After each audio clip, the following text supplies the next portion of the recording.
Hello, good morning, good afternoon, good evening, depending on when and where you're watching this video from. I'm Dr. Kate, your radio. There is something for us to learn today. That's why I'm here.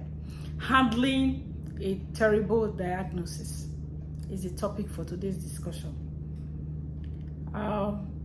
What that means is, for people who have very strange diagnoses, who have diagnoses that have changed their lives even before the pathology involved in that disease changes them, because of the psychological trauma that kind of diagnosis can cause. What am I trying to say? Handling or the management of a life-changing diagnosis. I have one part one video running already, what you have to do.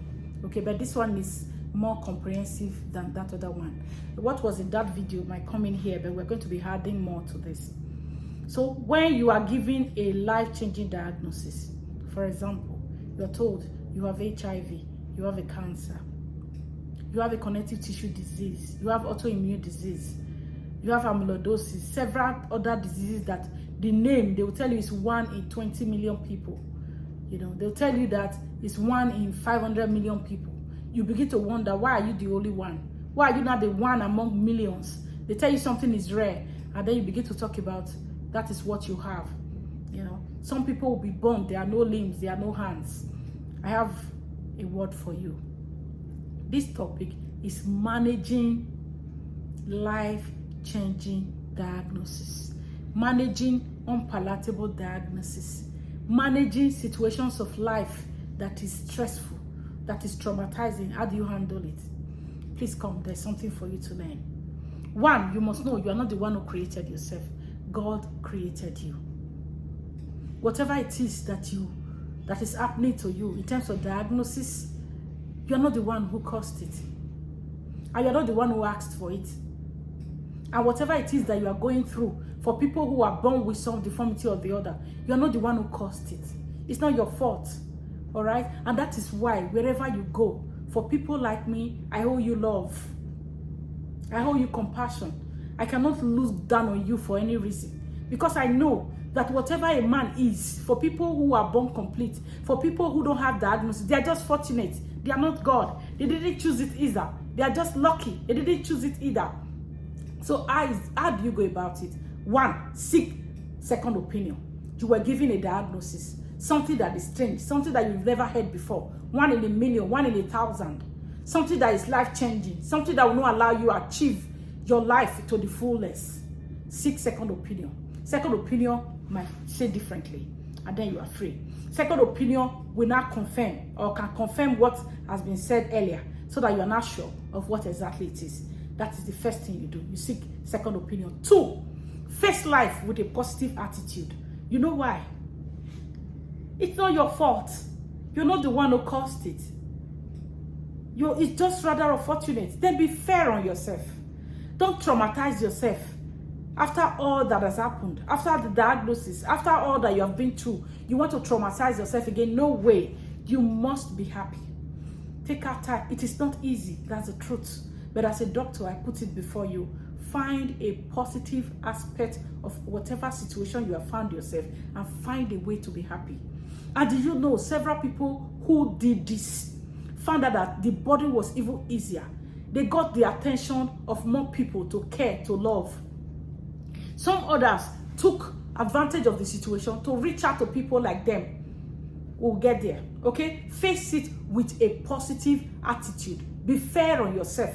Don't be judgmental. Don't kill yourself. Don't come up with the fact, why me? Why me? Why am I healed up? Don't curse yourself. Don't try to even take your own life. Don't try to commit suicide so that you won't commit sin. Just thank God for it, because it is said, the Bible says, for we that are Christians, that in every situation we should give thanks to God. He's the one who has created you that way. If your life is okay with him that way, then so be it. To him be glory, to him be adoration. Okay? Face it with a positive attitude. Like I said earlier, it is difficult, but face it. 2, seek support system. Are there people that have gone through what you are going through now? Try to know, so that you can form a team. They will tell you what they have done, how they were able to go through their own, so that you can have people that were ahead you to learn from. Seek support system for people that are going through the same thing or that have gone through the same thing and broke through by seeking support system. Seek counseling, health counseling. The way forward. Don't be careless. When the doctors tell you this is it, you don't say, what are my options, doctor?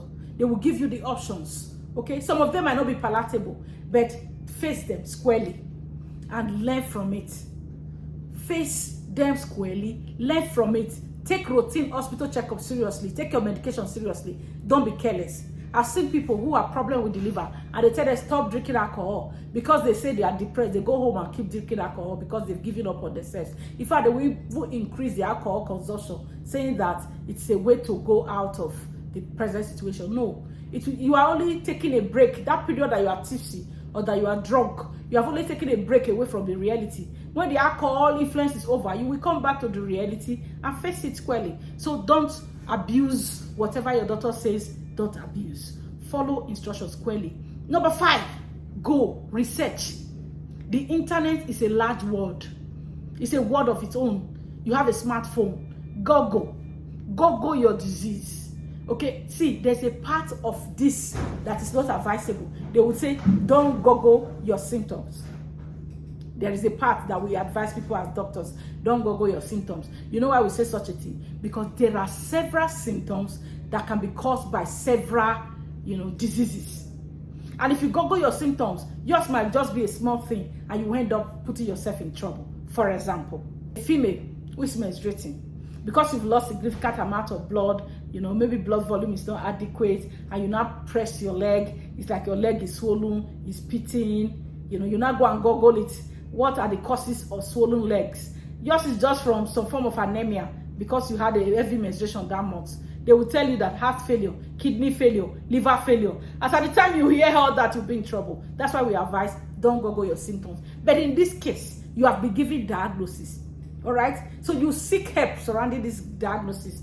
Seek natural help. What are the food or vegetable that can help heal whatever situation you are in? What are the support system that can help alleviate whatever you are in? Google information, research information concerning whatever you are going through, and try it. You have nothing to lose. It's already there. So try these other options and put all of them together. Some people are lucky and they get better results. Another thing you have to do, you must make peace with all men. Be happy. Don't let anybody bring you down. Don't see others are not suffering. Begin to say, lucky you. I begin to envy them. You keep falling in and out of depression. It will worsen your prognosis. It will even make your life miserable. Let's assume that doctor is telling you you are for 5 months or 4 years or whatever time to live. If you live in agony, if you live in pain at those times, wailing and crying at those times, you will end up wasting those 5 years in sorrow. But do you know if they tell you 5 years, you can prepare your house, you can live happily, eat the best of meals, settle your family, settle your children. This is what it is. See them prosper or give them plan, advise them very well. You have that time and live well. And some people have seen that even at that 5 years, they are still living. Some people will testify. 5 years ago, the doctor told me I have 5 years to live, and today I'm here. This is 10 years after. This is because they have faced it squarely, they've sorted information, they've managed their health situation well. So you have nothing to lose to be happy and facing it squarely so that you can manage it well. But you have a lot to lose when you allow psychological depression to even kill you before the disease itself will kill. All right? It is not easy. I am not telling you because I'm a doctor. All right? I am telling you because I know it will not be easy. Because I'm a human being, you're a human being. It will not be easy to take it easy. But it is the only way. Otherwise, you will live in agony. You will live in torment. You will live in pain. Face whatever situation squarely. Be happy. Find solution. Seek information. Seek knowledge. And then put all that to practice. Lifestyle changes. Lifestyle modification that will improve your situation. That will make you get better. Do it. And finally, make sure you have God on your side. Whatever it is, some people, that is the time for them to blame God. You are not God. You failed me. Why me? Why this? Don't. You know why you should not? You cannot suffer here and go and suffer in a life after. Because definitely there's going to be a life after. A God created us, don't you think so? And there are promises that there's somewhere we are going after death. So don't mess it up because of this present situation. Don't be angry with God. All right? So that if you haven't suffered here with whatever diagnosis you have been given, and you don't have the promise of another life, of hereafter, or there's another life that is going to come and then you suffer. Even if there's not going to be another life, just be sure that you are not putting up pressure, or you are not already causing problem for that life if there's eventually life to come.